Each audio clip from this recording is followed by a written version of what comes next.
Michael. Welcome everyone to the June the 4th Whangamatā Community Board Meeting. I'm the last minute filling for Dave again. So he's not feeling well again, so we'll have him back in the next meeting. Thanks, Lynn, for coming along to our meeting today. Welcome.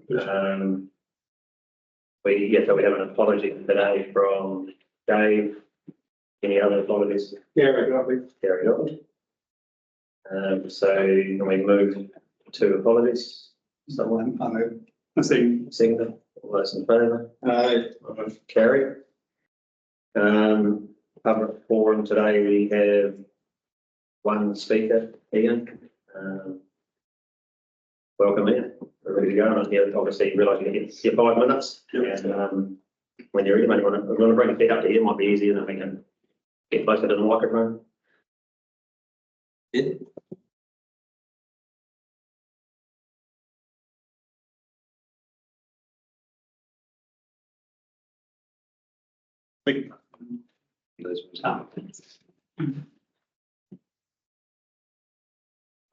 There's one, just a single page.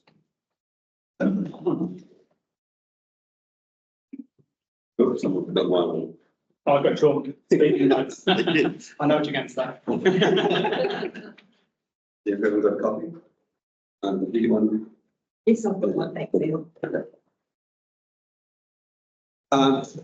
Thank you for this opportunity. Thank you for being here, me and Lynn, and Council of the Community Board. I think. Can I have permission to be frank when we have the discussion? Thank you. Absolutely. I had a meeting with staff on Thursday. It was brief and Mo to see whether we could go through and sort of open the book. And what I've come back with from that is that I think we here as a community board, the councillors and our community, we need to get our shit together so that council actually understand what we want. Otherwise, we're just not going to get what we want. So there's something really going on that needs to be fixed up. So it's easy to criticise staff and criticise people and criticise complainants, but we need to put all that into a nice channeled environment so that people get heard and things are transparent. So the conclusion of our meeting on Thursday was that we need two things to happen. First thing is that we need to properly formulate how the stakeholders get represented within what would term the significant engagement policy and our consultation process. Because the way this came about was that there was semi-protests down at the lake. Terry stepped in and managed to get the council to put up a workshop, and then Terry put forward some names and Rob and I got put onto this workshop thing. So whilst we did have authority from the council law, we didn't actually get fully recognised within the process of how the community board should function with the community. Does that make sense? Mm-hmm. Yeah, right. So this is to formulate that. So what was agreed is that what we said we will try and do, or this is up to you as community board, is that if look, there is a master plan being created. So we call that master plan 2024 because we missed last year. To me, that is the thing that needs to be worked on, right, by action from people. Now, within this process, with the council, staff and the experts have divided Whangamatā up into 10 segments so that we can address various things in approximate what you call where the overland flow paths are expected to operate. So when we're talking about this little area here, say casement, then we don't need to bring in island view arguments. We're just going to talk casement. So as part of that, there's going to be people, there's going to be affected people like environment, enterprise, Whangamatā, Karakia, the business district, there's going to be a lot of people that get affected, and I think those people should have an avenue through an appointment from the community board to be representing the interests of those people at that time, if that makes sense. Right. Because at the moment, it's all appears to be falling on me and Rob. Rob's overseas. Eric came in as an afterthought. He wasn't ever actually physically invited by Terry. So Eric doesn't quite know where he stands. I brought him in to help with the engineering side of it. But now, I think where it finally broke down for Rob and me was that we asked for help. Right? We weren't getting communication as we wanted it. We weren't getting documentation as we expected it. We were having to do Lugolima after Lugolima, and it was getting everyone totally frustrated. I accept that, and if that's how it happened, well, I need to put my hand up and apologise if I've really ruined Star's time. But we saw no other way, because there's a lot of contentious things we've got to talk about here. You know, we've got to talk about flooding issues that go back 20-something years. Now, they've got to be brought to the surface, they've got to be discussed, and we need to put a program in place so that the people that are affected know that something is happening. Right? That's the way I see it. So this is about that. I don't want to talk too much about it, apart from sitting here. I'd like this request to be heard that technically what we're doing, what we're asking for, is we're asking for the community board to appoint some representatives of the community. Our council call them stakeholders, but they should be representatives of the community. And those representatives of the community, then if they've got a reporting avenue back through the community board, if they've got a grievance, they can bring it to the community board, and the community board would then investigate and understand it. Because what happened is that when we brought our grievance to the councillors, they took it upon themselves to go public with what they thought. Now, that's not what it should have been like. We should have done it differently. Wait 5 seconds. 5 seconds ago? Right. So I think it's worth a shot because we can be inclusive with other groups. And I haven't got the time to do this type of battle. It's just not, I'm still working. And you know, I'm actually an expert. I do consulting. I'm insured with $2 million when I do reports. I'm insured with $10 million for big projects. So I have got something valid to contribute. But as Rob said in this email here, it's not working. We don't need this battle. I've got to go to play golf with the community. I've got to go and do things myself. So this is up to you guys. So that's what I'm putting on the table. There's some big wider benefits. I think what one of the big sticking points that we don't seem to be getting told is all the RFSs that are all sitting in boxes somewhere, you know, that haven't been resolved. And as far as Mel and Brett is concerned, neither of them were here when all this was going on. They're new people, and if they have got, if they're going to give us a lot of good faith, I'd like to be reciprocal. Yeah. Thank you. Okay, thank you. Any questions? In the suggested stakeholder group, do you have an indication of how many people and who would be ideal to go on that group? I don't know all the people in town, right? But there's some, like Dean Williams from the surf shop. He's got a lot of history. I think if we take, there's got to be someone down in the commercial area. We had Rob Fletcher acting from the golf course. He attended 1 or 2 meetings and he came out and said, this is wasting my time. So we need to have, I think when the council staff, get this area thing under control a bit better, we can then talk about it. But I don't even have that input because I'm not involved in that discussion because I don't get involved there. So I don't know how many are there. It's too much for one person because if it comes down to a fight, I'm fighting 250 people over the hill. I can't do that because that's how it feels like. I mean, I'd put up, would 5 be a sufficient number? Oh, I see. You're talking about what you think. Yeah, for this group and who you know, you take a person with expertise there, a person with expertise there, and so on, and have maybe 5 key people? Or? Yeah, but it's not even people with expertise, it's people that have got a passion for what's Okay, happening. yeah, all right. Yeah. So I think that's up to you. How many, I don't know. Often it's like, where's the support? People can go like that, but you don't get actual commitment. Would Rob be interested in being part of that if we said, yeah, we want a stakeholder group? Rob is so passionate about this town, people have got no idea. And Because I know you got frustrated. And, Yeah. you could, so I think if it was all bona fide, and one of the things I liked about it was that documentation would go into the official minutes here. And then if the community want to become engaged, they can go back and read as much as they want. So that would lay a lot of issues around town rather than reading about it in paper.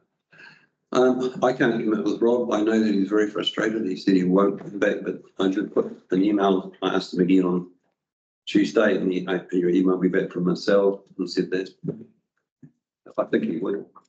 So any other questions? well, just one question on process. If we're to approve this request, how do we go about it? Yeah, so I think that's something we would have to take advice on, being how to set up you call it a subcommittee or a stakeholders thing through a community board, and I'm not sure how that would work. And would you, if we do accept something like this, what's the process for Through the it? chair, obviously we can't make a resolution for a public forum, but we can take the request and we can have a report come back to the community board on whether we would have a stakeholder group or working group. I understand there is a working group in Mercury Bay that we had appointed for the community board. Is that correct, Tim? Yes, through the chair, there's working groups at Cook's Beach and Mercury Bay. So we could look at that model. Yeah. And look at other options and come back to the board. So that from us, I mean, we could do the same, look at those and see whether we think they'll suit our area, and to what we're looking to, or yourself and everyone looking to achieve. Can that be done by the next meeting? We can certainly do that, but by the next meeting, it's up to us to have a look through and see, talk amongst us what we, we've obviously. How we can do it. Yes. Yeah. Okay, so I think, Ian, thank you for that. And I'd say we're going to do our work on it as well to see where it fits in. So why he and Auckland have got them, but I don't know how. I haven't got to that stage of finding out. So. So maybe we can do a bit of research and see what's best suited for what we're trying to achieve in our community. Thank you. Thank you. Thank you. And we have a mover for the Whangamatā Community to receive Ian's. Lovely. Okay. Second? Yeah. All those in favour? Aye. Carried. Thank you very much. Thank you very much. So number 1, we've got items not on the agenda. Is anything to be added to the agenda? On my item's going to be raised later on in the CAPEX. Okay, so And I'll raise a matter when we come to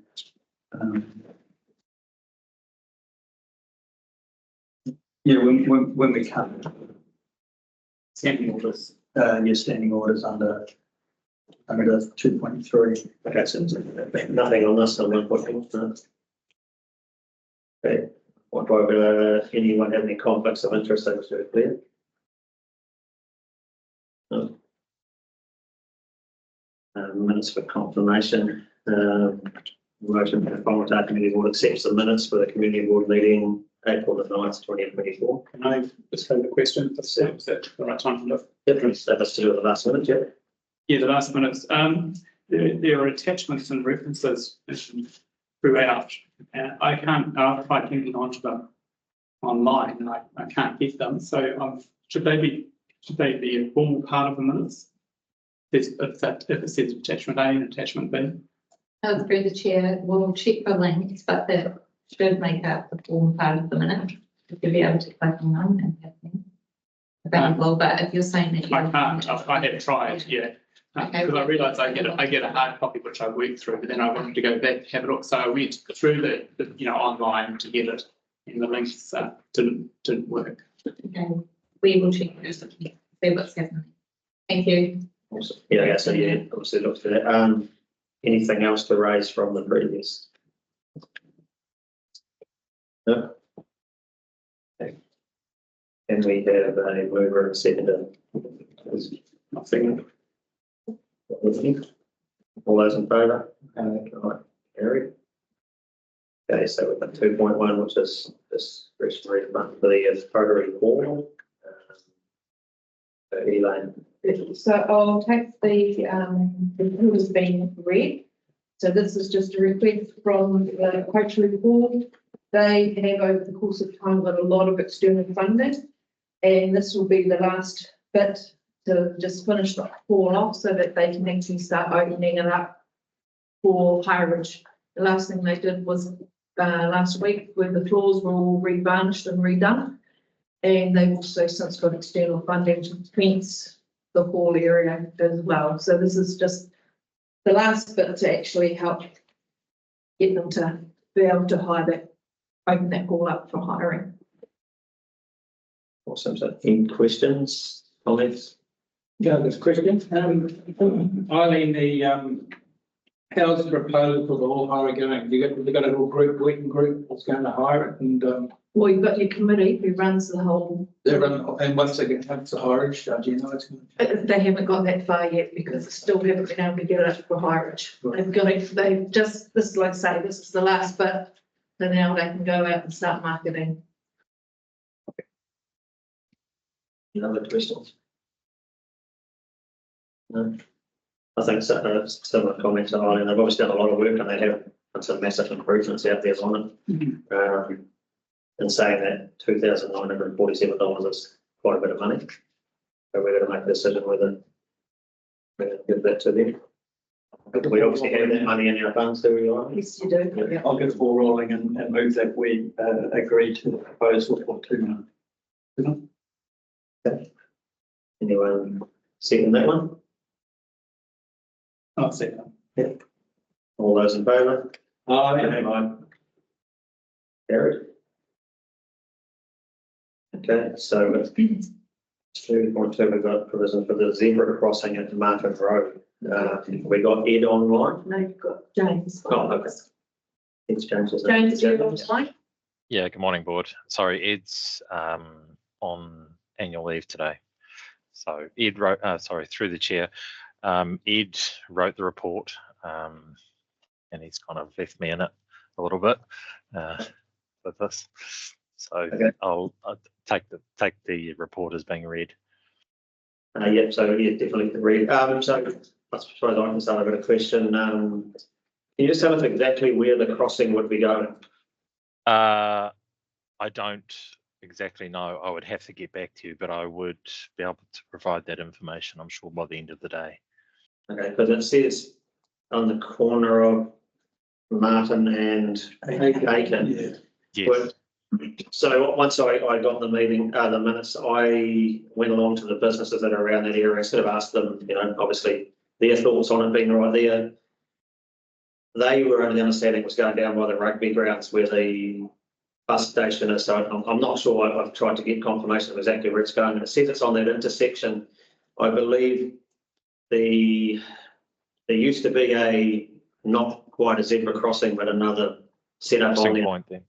Yeah, it was That's correct. Yeah. taken away due to safety. So, is there a reason? Are we putting the zebra crossing in exactly the same place where we took something out? Is the question? I can't confirm that. I think the request came from a member of the board for its removal in the first place, but I'm not sure where the exact location of this is going to go back in. So it may have been the previous community board. So I'm pretty confident we haven't had them. So Terry might remember something there. Yeah, it was raised here because of the backing out of the vehicle into that central island. Yeah. So James, you've got a question to the chair. James, they've currently put there a piece each side of the road that's got the knobby bit on that people obviously. Oh yeah, the tactile pavers. So that's fine. So people choose to walk across the road when it's clear. But if you put a zebra crossing across the road, that changes it, doesn't it? And if anybody walks out there, cars must stop. Yes, that's correct. So at the moment, if they can walk across there, they're just going to make sure the road's clear. Yes. Because originally when we spoke to Ed about this, he was going to move the crossing down towards the St John, so he put it in the middle of the road between Aiken and Casement and what's the other one? Yeah, the two intersections. Yeah. Between the intersections. Yeah, so they, Yeah. people going to supermarket go either way around there. Yes, So I think so. just some clarity on where it's going to go, I think. Yeah, because I mean, the way that it's worded looks like it's going exactly where we previously took it out. It just would, you know, and talking to the businesses around there, they sort of thought it was pointless, you know, like. Yeah. So yeah, maybe some more clarification by the end of the meeting if we Yeah. could, would be. Yeah. The request for its in statement was from an N Styles, who's a blind man with a guide dog, and we actually got a letter of support, which I can send through to you as well, from the Blind Low Vision organisation of New Zealand in support of it. But I'll get back to you hopefully by the end of the day on where that proposed location will be for that crossing point. Yeah, thank you. So we just put that on hold to the end of the meeting. Is that how we work? That one out? We can't vote on it. Yeah, like that. So we'll move on to those amendments to standing orders. So we've obviously taken that as read, and Ari, you want to speak on that? Do that through the chair. I'll take the report as read, but just to give you a brief summary, what we are asking the board to consider is just an amendment to the standing orders.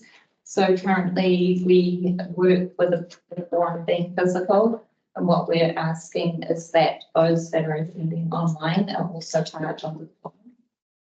So we're just asking for an amendment to that. Happy to take any questions. Sure, any questions?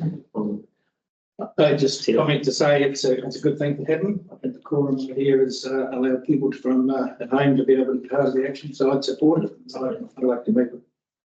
Yep. Any other questions before we go to questions or comments? No? Okay, so. Yeah, so Terry moves, so second. Yep. All those in favour? Gary?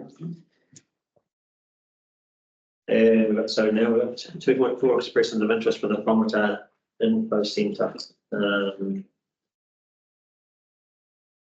Welcome. Hi. Kirsten. So once again, I think we've all read the report, and would anyone have any questions for Kirsten? Yeah, well, I've got a comment. It's really around the funding of it. It's not really what's separate to what's extra to what Kirsten has written in here. But we've had an application, I understand, one only, is that right? That's correct, yeah. And then at a recent council meeting, we tried to put a clause through for extra funding to pick up that funding that we normally pick through retained earnings, and that wasn't agreed by the board for some reason. So just understanding how that came about would be good. Because we think we're going to be struggling to get our money this year to pay for, we've got the swimming pool issue to work through, which is another big number. So I told the chief executive that we'd bring it back to this meeting here because there was concern that didn't want to support it, and I just need to understand why. Well, I don't like being blindsided and told by an email that this decision has been made. Do you support it? That's the first point. Second point, I don't know where the money comes from. Is it from this year or last, or coming? Is it into the future? I think we need to have more understanding about what we're saying needs to, rather than just being told this is what happened. Agreed. And right now, I still do not know where the money comes from. I do not know how it's allocated. I do not know how that has an impact on the swimming pool funding, which they're going to want money for. I think we need to be told that.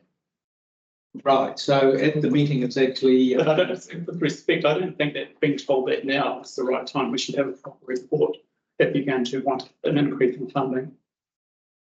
Well, that's why I brought it back to the board. You guys decide. Or maybe even if we board. I think So if it needs to be going back to the board as a report, great to it. It's just that it's in the LTP and it gets signed off on the 30th of June.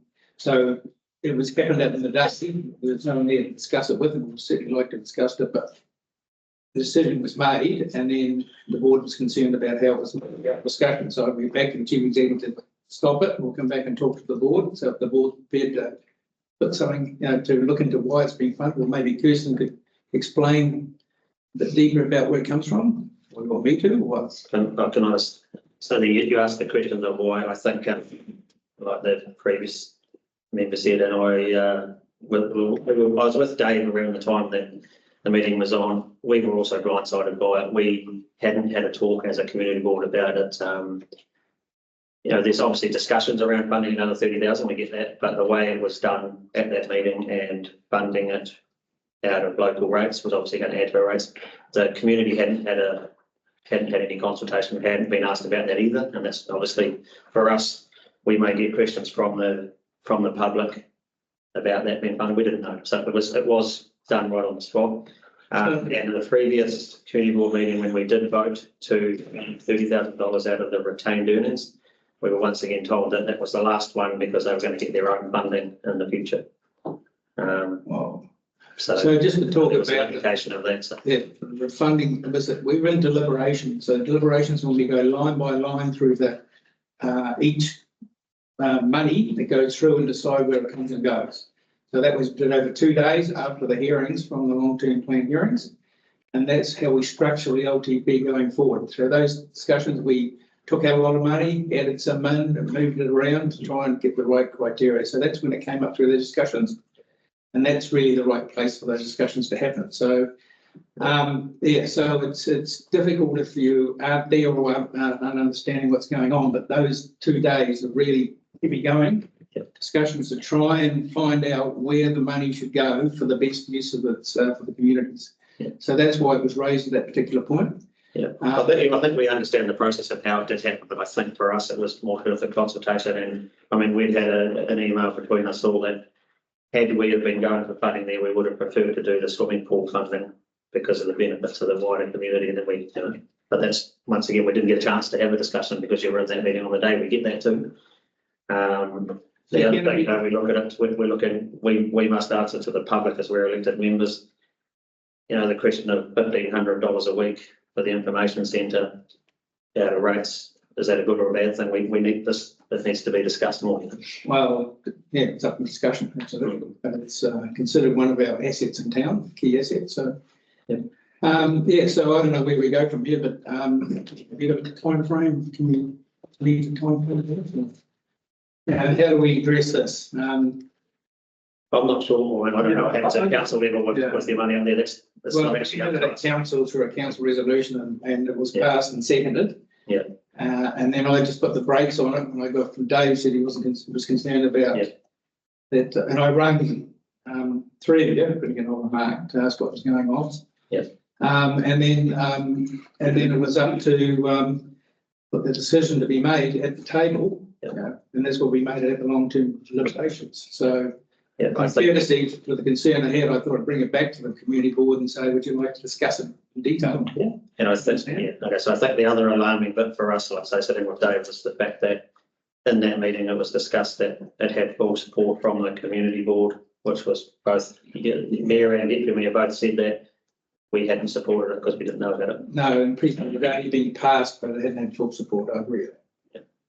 So through the chair, if I may, what the background to this is, we were going through, as Terry said, we were going through 2 days of LTP deliberations.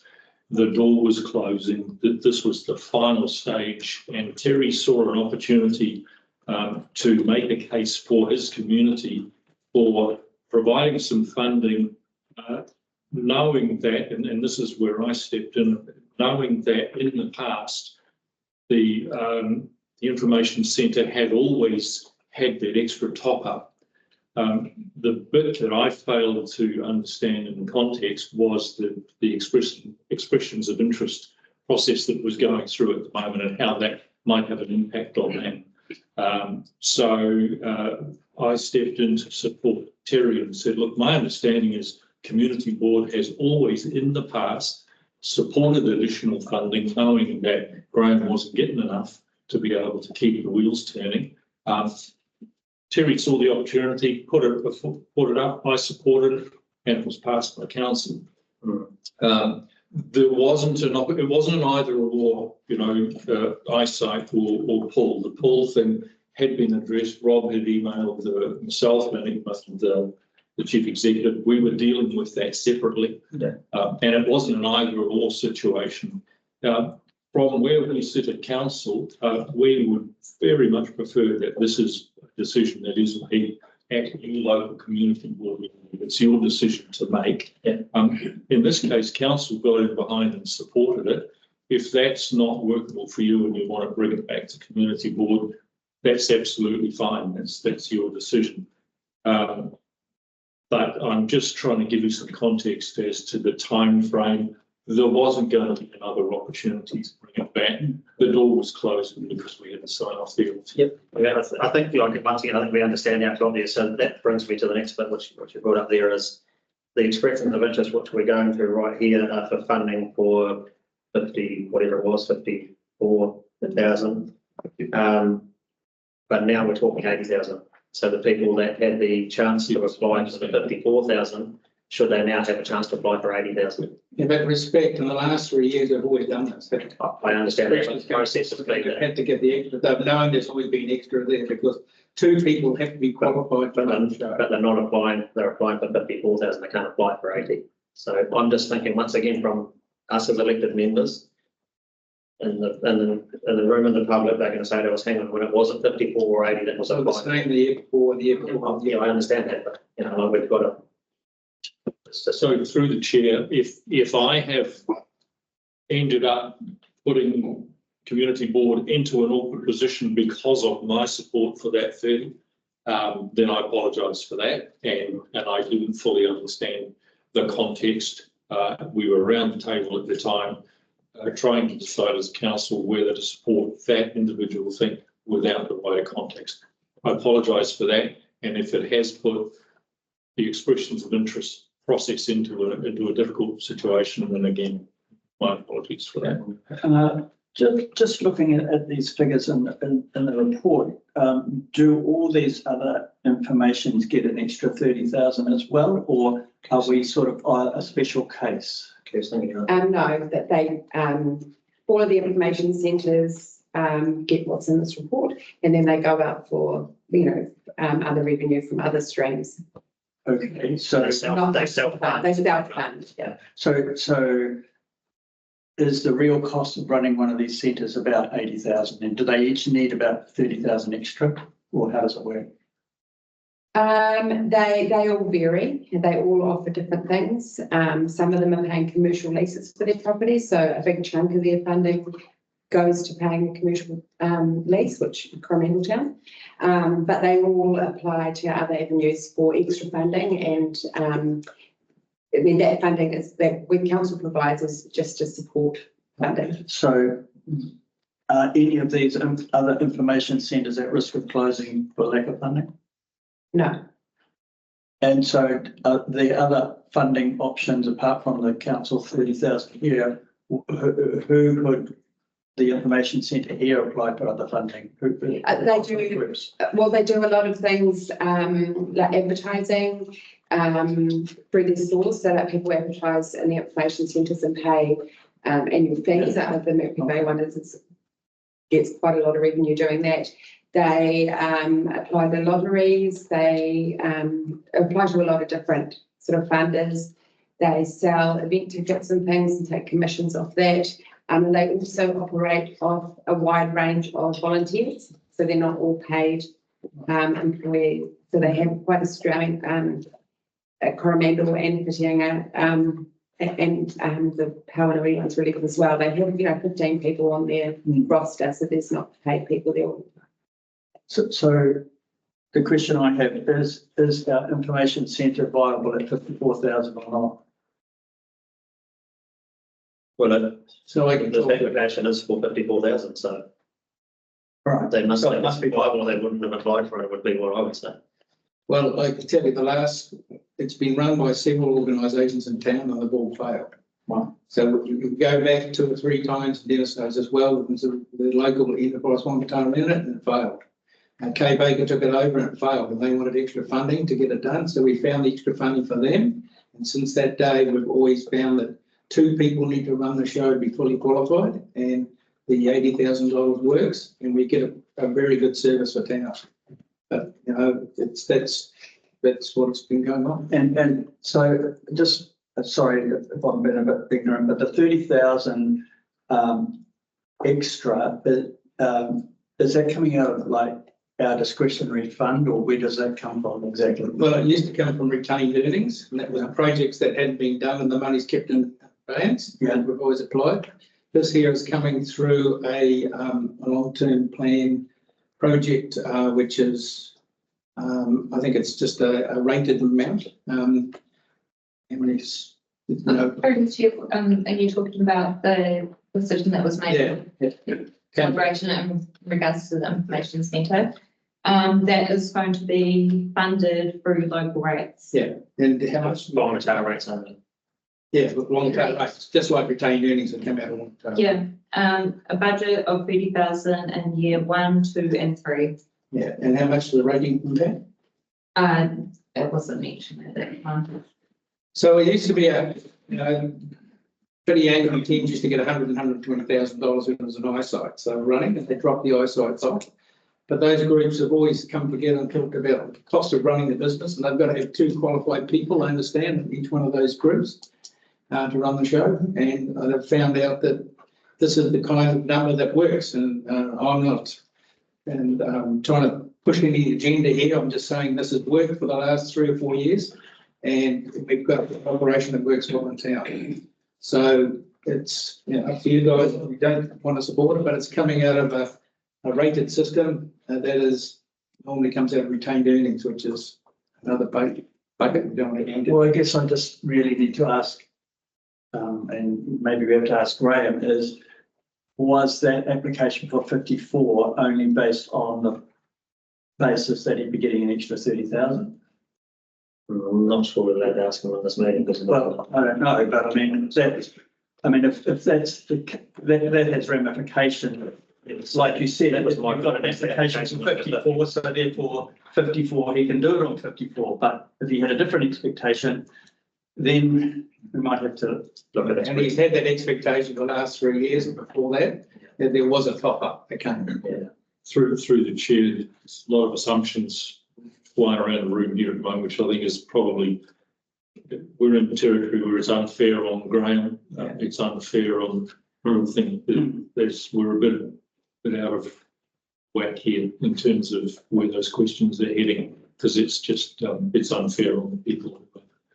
But surely we need to have the information. Yeah. This is how it started. Obviously, we didn't have information in front of us, didn't, you know, it was brought up at a council meeting, which we're not at. The chair, put into a rating work, you know. Neil's raised some really good points, and the questions that need to be answered. We're just, I think, in a format where it's not, we're not going to get the right answer, though that we probably need to go in. I think we need to put this aside as well. Can we do it at another meeting, or can we do it later in our networking? If we do it, I'm not sure how that works from this. Through the chair, can I just ask a question of Kirsten, if there is any urgency? This contract, the current funding contract expires on the 30th of June. So there is no funding contract from the 1st of July onwards. I would think we went out for expressions at 50, whatever it is, 4,000. And I would think that if we were to increase that to 84,000, then we would need to go through the expression of interest process again. How long does that process take? We could go out for expressions of interest. It would depend on, because we'd have to come back to community board, so we'd have to look at the meeting schedules, but it would probably be, go out publicly for 3 to 3 weeks for expressions of interest if they were advertised. Okay, so I think we need to perhaps, we can't do it, we won't be in time for our next meeting, so what would be the suggestion here, Harry? How would we? I think we should. I think, sorry, through the discussion, yeah. In the past, what we did with the short-term operators prior to Diana and Graham coming on board, we issued them short-term agreements. Yeah, and so we could offer the current operators an extension to their contract. Perhaps until that period, which is Well, not to it's a mixed meeting because this is an LTP issue, so it needs to be resolved before the 30th of June. Going to use that money. So I'm not asking you to use our money, but just that this is money that comes through a Italian rate. Okay, so I'm not sure how this process works to take something out of this meeting now and move it to the next one. If we can't have the next one, I was trying to advise you. So through the chair, you can defer a decision, so you don't need to make a decision today, and it sounds like you can't because there's other information that has Required, come to light. So we can definitely do that. I just wanted to check with Kirsten if there was any urgency on this, and so she's expressed that we can do an extension for the current arrangement, so there is a possibility to defer this decision. Come back to But can I just ask, sorry, Mark, but just a process, procedural matter. At the moment, council in the LTP deliberations made a decision to fund the extra 30. Yeah. That's where it sits at the moment. That puts everything at risk because, as Kirsten's said, that would then necessarily mean that the whole process has to go back out for renewed expressions of interest. So this board has to make a decision as to whether to follow through on Terry's request to the Chief Executive to rescind that decision, because if not, then you're sitting at 80 and you would have to go out again for expressions of interest. So I would suggest through the chair that this board has to make a decision as to whether to support Terry's request to the Chief Executive to rescind that decision, take you back to square one, and then, as Kirsten suggests, offer an extension. And I suggest it needs to be probably a bit longer than the next meeting. But step one, decide on rescinding that decision. Step two, the extension, and then give yourselves time to consider the next stages, just to be safe in terms of process. Ari, is that sound? Yeah. Yeah, that's okay. It sounds a bit piecemeal to me because there may be a whole lot of decisions that council have made that we have no say in. And people are going to say, oh, why are these rates gone up? I don't know how many percent, 10, 15%, whatever it is going to be. Well, I don't know, but yeah. And so they're going to say, well, you know, what has caused all of this? And then they get their rates notice and see, oh, well, we're paying this, this, this, and this. Mm-hmm. And then it's, you know, that's just the way it is. But there may be a whole lot of other things where council have decided, yeah, we like, for example, we changed the rubbish last year. Well, that's fine. But we don't have a say in it necessarily. We, in terms of the final decision making I'm talking about. Yeah. So how is this separate from any other line by line thing that affects this community? I think normally on a process where we're getting a separate local rate, we would be aware of it and make to it and vote on it, would we not? It's a fully open and transparent process. That the 2 days of deliberations are open, transparent, limited. Yeah, but I'm saying previously we would have known either. You know, it's going to show on our rates as a separate rate for the information centre when it comes out. We would have normally had a say on it. So I'd just like to make a comment and say that let's leave it where it is and go out for expressions of interest on 80,000, because in the last 3 years or 4 years, it's always been 80,000. Regardless where it came from, it was $80,000. What happened was that somebody got in and then they came to the board for support, and we went through the discussion and we decided to give it from retained earnings, and that got them on course to carry on for the next year. Then we did the same thing the next year. This is an opportunity to lock it in for the 3 years if we want to do it. So if it needs to go out for expression of interest and got that period of time, then let's see what people say. Okay, so firstly, we need to do 2.3, which is on in front of us now, which is actually not to do with the council money. We need to defer this. I think that's what we're saying. But I can't make it. If we're making a decision on this, We're going to go out for expressions of interest for $80,000, and then we'll see what comes of it. so we don't need to have a motion voted on deferring it. Would that be 84,160? Sorry, Whiskey, Dean's got something. Yeah, through the chair, the sort of conversations moved on, but earlier we were just talking about what the options were for you. And so just to give you the full options, although the conversation has moved on, you do have your discretionary budget available to you. So this year that would be 90,000. So you've got the option of using that. And then you would have an annual plan in 1 year's time where you could again revisit the option. But I've just put that on the table because that was where the discussion was going. Yes. Yep. So, Okay, so at the moment, so I'd like to see if there's a meeting to do that, to defer this and go out for expression of interest. Yeah. Leave the current situation that council's decided, and see where it goes. yep, so the tier is removing to defer them. Can we have a second? Yeah, all those in favour? Aye. Aye. Yeah, I don't. Thank you. So that's. Sorry to be. Thanks, Kirsten.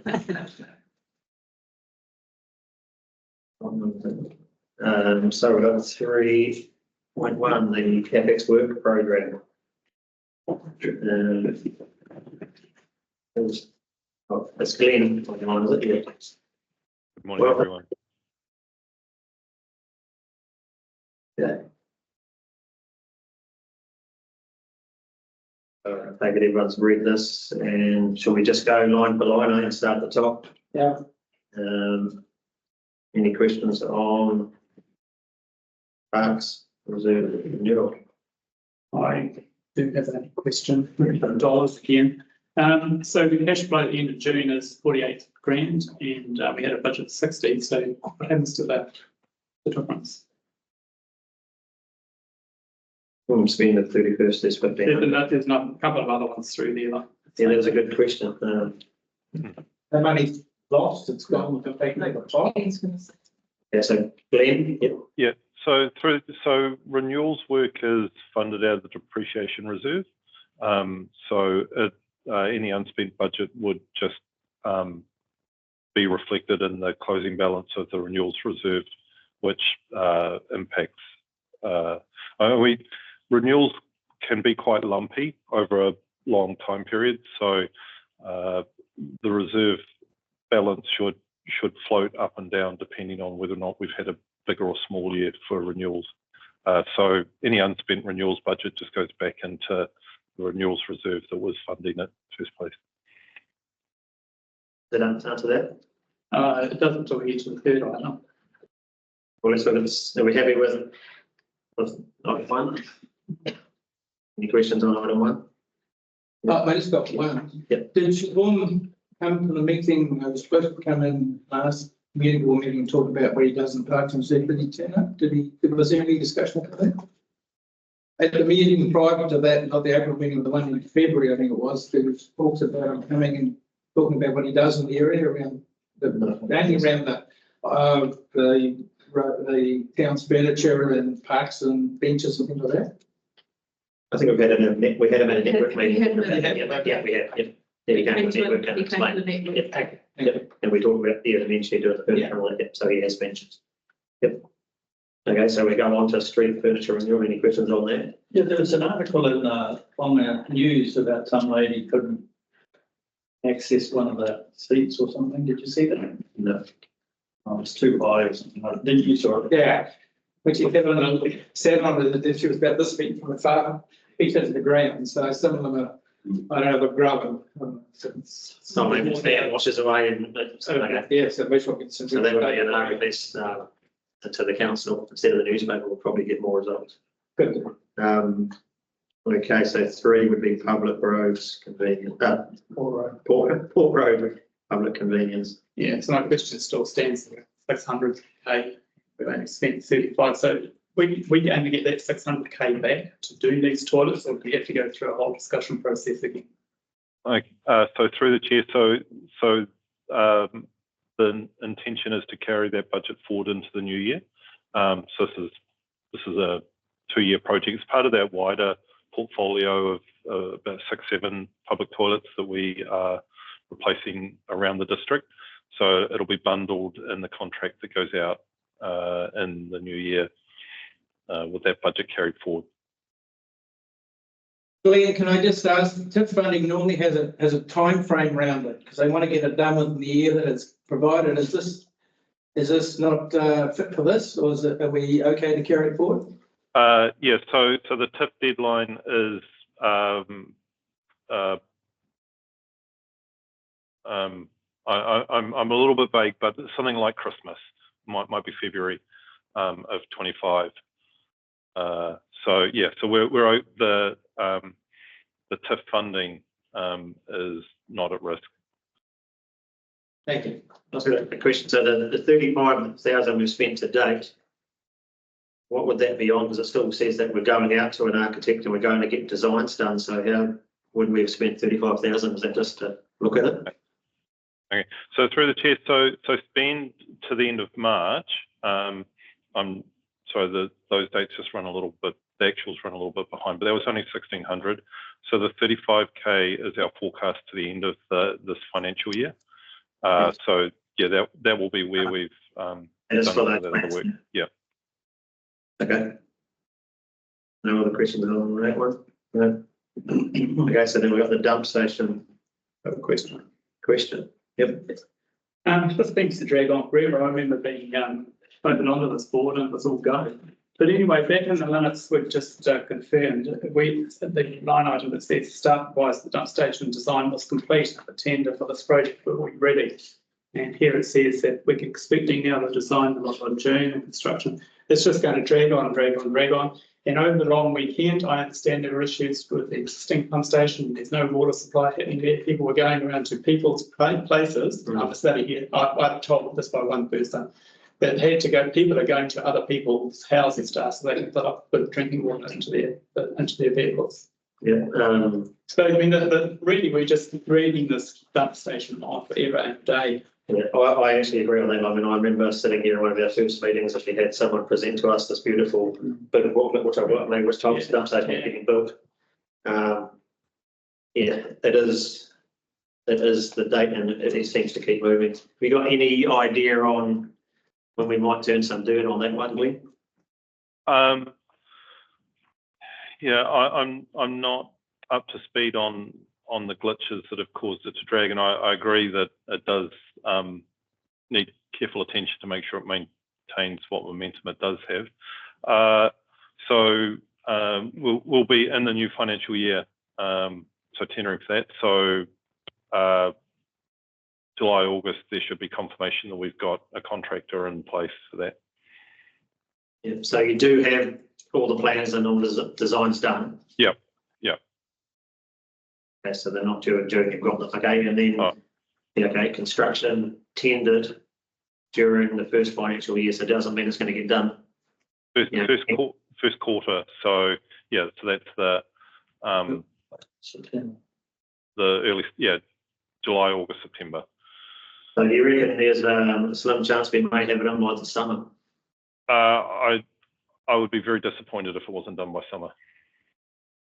We were disappointed when it wasn't last summer. If I could, Terry. Glenn, we've spent a bit of time on this as a community board, and we engaged with NZTA about providing the unit that goes into the ground, and they prepared to provide that drawings and the unit free of charge. Is that continuation, that discussion carried on with them? They mean motorhome association. Sorry, yeah. My understanding is that was a good starting point, and we've just had to tweak it a bit. But yeah. Okay, so hopefully by our next meeting we might be able to look at a tender or something like gone out, the price or something. Okay. Yep. Okay, so we go from that to car park reseals.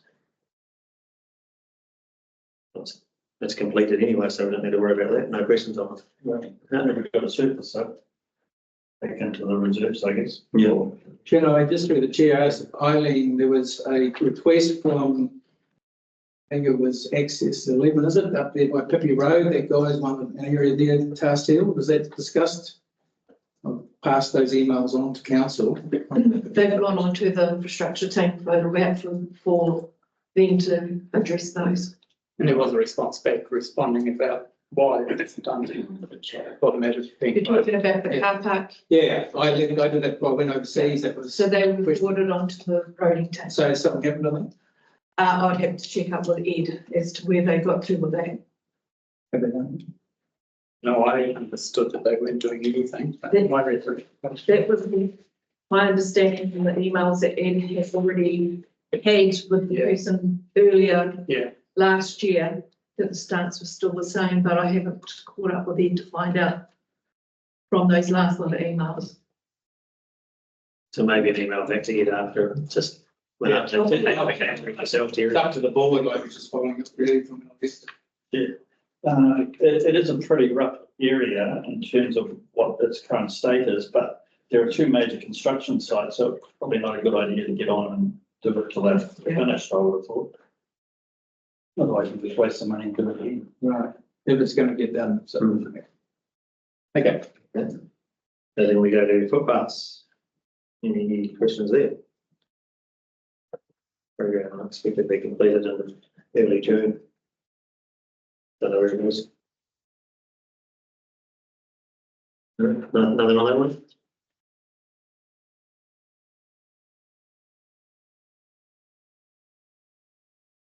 Street light renewals, any questions on that? There's some more work to be done there, is that right? Remainder of the program, in late May, early June, or is it? Well, I'm hoping that might be started or done, but once again, it doesn't say where it is, so. They'll probably just turn the power off to thought. And then no further. I just make a comment if I can around the street lighting. Powerco is doing a whole lot of work at the moment, connecting up all the little subdivisions so that they can back sheet to each other. So they might be putting more poles, 60 poles of line, something like that. So there might be need for some lights, you know, if they might come up some requests around that. So that's what they're saying. They're doing some real good connection work. Yep. Any questions on no curve construction? Yeah, I do, just really around the budgets again. I guess the other 200K gets carried over to finish, or what happens with that 200K, because it means that the contract got shortened, or the scope of works was less. You answer that one, Vicky? Sorry, can you just repeat that? Just wasn't quite clear. So the question really is that I understand that scope of works was reduced. So there was an original budget of 680,000 roughly, and the cash flow at the end of June is 477. What do all the numbers mean in terms of what gets carried over and what happens to the difference between the original scope of works and the new scope and the current scope of works? I will need to get back to you on that. Yeah, because you're right, there is a bit of daylight between the contracted cost and the budget. So I'll. I just make a comment to that if I can, Glenn. That's a locally funded project, so I would suggest that the rating impact will be the 477, not the 685. Yes, yeah. So yeah, the 477 is what we expect to spend, not the budget amount. The budget. Well, that's they less than that work. The state of work is a lot less. That's true, yes. Right, so nothing else on that one? So stand-up ones are done. Stormwater improvements. Anything on that? Oh, yes. Well, I've already registered my embarrassment being attending the meeting on Friday to be told that it's now no longer a wetland, it is now a dry pond, and I don't have a view one way or the other on that. But to be told the community then to be told to come and talk to me about it, and I had no idea what the dry bed proposal is. I spoke to the council's engineers about it. They said they were given an hour's notice of the change. I spoke to the regional council's consultant and they didn't know anything about it. They heard about it at the meeting change. The report we've got here still says it's an existing it's going to be into a wetland. You go on the council's web pages, it says a wetland. The real issue, I guess, is that the community are coming to us, or people are talking to me and saying, what's happening? And I'm saying, I haven't the faintest idea. Yeah. And what's the how's it going to work? I haven't the faintest idea. Yeah. And I'd agree with them too. I was invited to that meeting and went early. I was one of the first ones there to talk to Brett first, and I was confused about what was happening myself. And then he told us that we were to go over here and talk to the public if they had questions. And there's just nothing we would have been able to answer because I didn't actually know what was happening myself. So I don't know if this is the right place to discuss it anyway, because we're, but, yeah, it was embarrassing. But we need, is there any questions, I suppose, on the dollars being spent there or what's happening? Well, the question still remains, and it talks about a wetland here. Yeah, so is there, can you do anything on that? Do we have to? No, I will have to check in on that, but I take your point that you guys need to be as informed as anybody else, that it's very difficult for you to do your role with the community if you're not fully up to speed. So I'll go and chase that.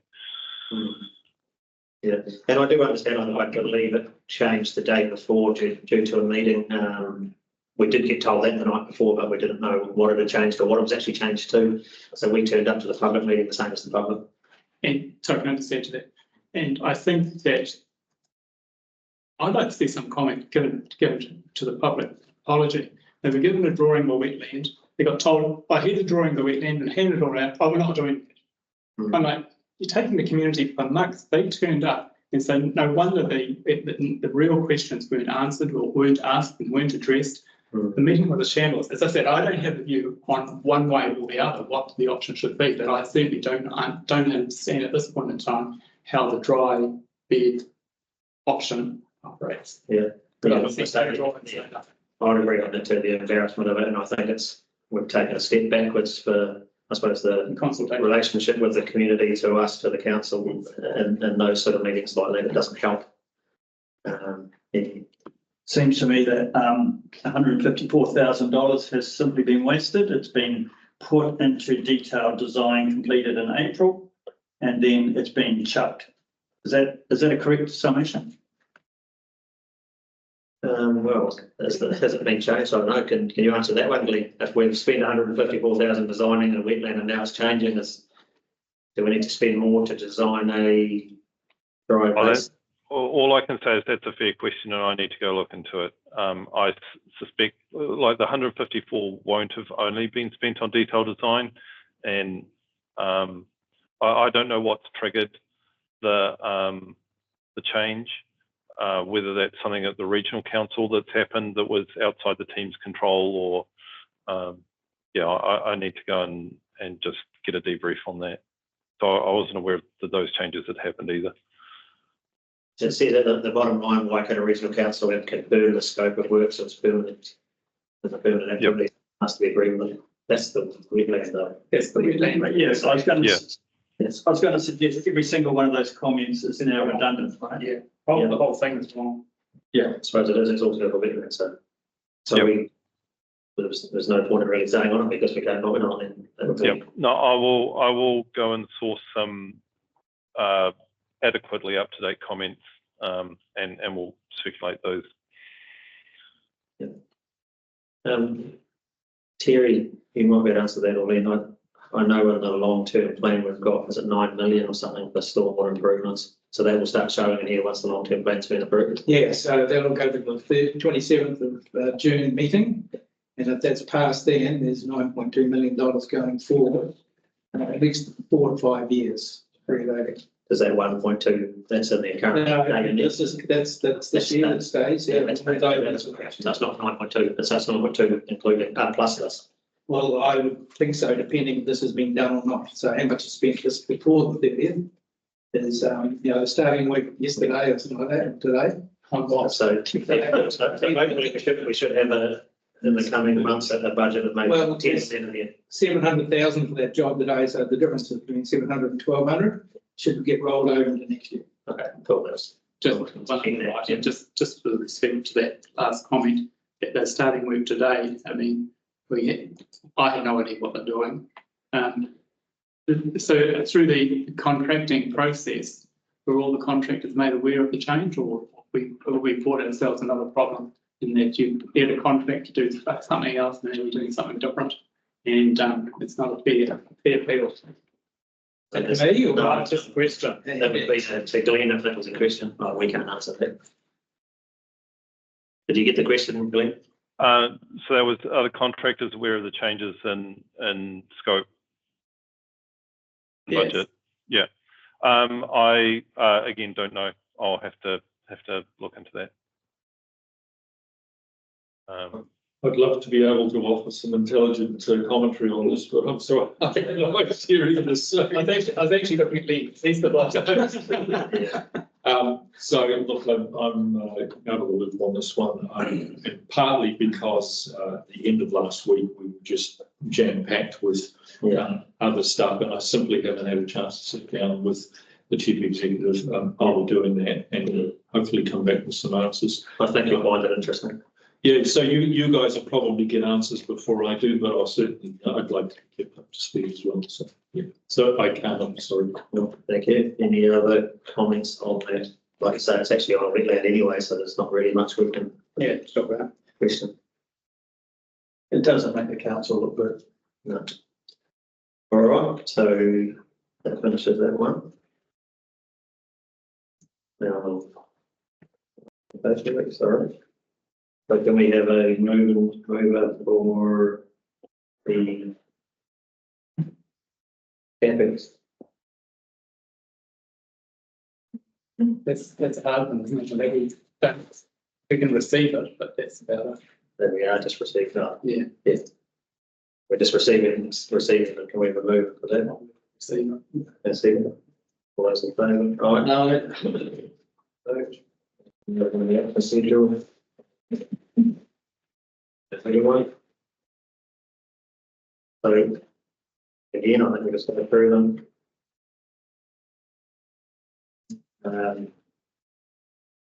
Protection schedule.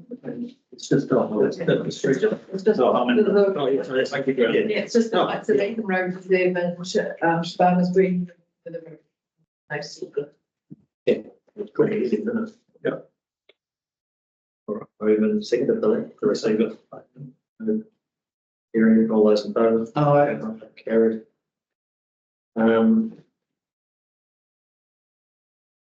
Chairman's report, I was going to do a verbal chairman's report, so we don't actually have one. Yeah. So we don't need a verbal chairman.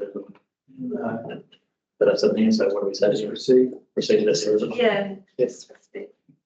You move it off. Yeah, okay. And all those in favour? Aye. That brings us to the close of our meeting. Thank you everyone for coming on. The chair, I think we just wanted to address. Oh, sorry, back to, yeah, we were, James is online. we were going to ask questions on, there's every crossing here, no. Sorry, yes, so is James, are you still there? And It should be. he should be. It's jumped off. That's right, he was going to hopefully tell us where he may go. He has come back with some information for you. Just trying to contact him. Oh, here he is. Hi, James. Hi there, sorry about that. Yeah, so you were going to hopefully have some more information before I close our meeting? What's this? Yes, hang on a minute. Just get it here. Yeah, so I've had a response from Ed, and I will just share my desktop if I can. Sorry, working from home has its problems. Right, can you see that? Yeah. Yes. Yeah. So I'll just bring Google Maps across. Okay, sorry. So the location, proposed location for the new crossing, hang on, I'll just get rid of that. Yeah. Essentially is going to be in the location where the new crossing point is. So the previous crossing was around this location here. And because that's where the traffic island was. So we've moved, what was happening is that we had tactile pavers and a crossing point that went to the island. What vehicles were doing were using that as an approved vehicle crossing. So we did this safety improvement to the intersection, and we've moved the crossing point to here. So this is the approximate location of where the vehicle crossing will be, the zebra crossing across to this point here. That makes sense? A question, so James, Is that because it's the narrowest point of the road? The idea of those improvements was to narrow down the road so it slowed cars down? That's Is that correct, correct? yes. Yes. Okay, so it was just always that it was really close to an intersection for a pedestrian Yeah. crossing, found it a bit strange, but if It it's does, trying to narrow the road, I can understand it. yeah, it does meet the safety requirements and the minimum setbacks for an intersection and for the location of a pedestrian crossing. But why there as opposed to further along on a straight away from a corner? I think the original complaint came from Ian Stiles, and I think that's where his dog, his guide dog, knew that location. Yeah, but with respect, there's one person's consideration should not be a decision for the board to make for the whole community, surely. Okay. Because Ed's not here, I can't answer that question, so I'd have to get back to him on that. Do you know the cost to put the crossing in? No, I do not. Sorry, but it's just a proposal. We haven't done anything. No designs have been established as yet. Just through the chair, I have seen Mr. Stiles in at the counter, and I think it's just a little bit more than the dog not knowing where to go. It's a lot more than that with the training of the guide dogs and the visually impaired. But yeah, it's just not the fact that the dog doesn't know where to go. I was going to say, I mean, if you had it 100 metres up the road and Ian was made aware of that, you would turn his dog around if you want to go up 100 metres. Yeah, yeah. Sorry, didn't come across right. So is it up to us now to vote whether we want one there or, you know, we're going to. Well, I think we need to have a bit more understanding, because I do understand that those corner pieces into slow traffic down, so they couldn't have passed. So whether that's an advantage to have it there or not, we need to understand it. Yeah, I think we need a bit more information too. Because I think people coming out of New World doing the left-hand turn are not going to be expecting a pedestrian crossing. They'll be looking to the right and they'll just go. And it's not a stop sign, actually get away, so they're allowed to roll around it, there'll be a crossing. Right, I don't think it's a good idea. Yeah, I think it's an odd place to put a crossing myself. If it was a crossing like in town where you make a decision with no actual stripes across it, It's not a crossing. well, it's a crossing that you make your own decisions about being clear. But if you put stripes across it, they can walk out straight away. Yeah, you got to stop it at the And front. it does stop the flow of traffic, doesn't it? Yeah, so I think, can we put a motion forward, I think, to defer this to the next meeting so that we can have some more information, or we can actually have a think about it, or talk about it. And perhaps ask council staff to give us a proposal with 2 or 3 other options of location for that. And costing as well. I don't know what cost to put a zebra crossing in it. They did originally say they were going to go up the road, so they changed their ideas. So yeah, I mean, I think, can I put a motion forward to defer this then to the next meeting? You can. All those in favour? Carry. Just before you shut the meeting, sorry, I wasn't here last meeting, but you talked about Mayfair Reserve. Yep. And some interest around that. Has the expressions of interest come in? That's in our networking meeting, I believe. Oh, that's We're discussing the stuff about Okay. it. That's networking, so. Yeah. Cool. All right, thank you to the public. Thanks for being for coming along and everyone else. Close the meeting. 11:30.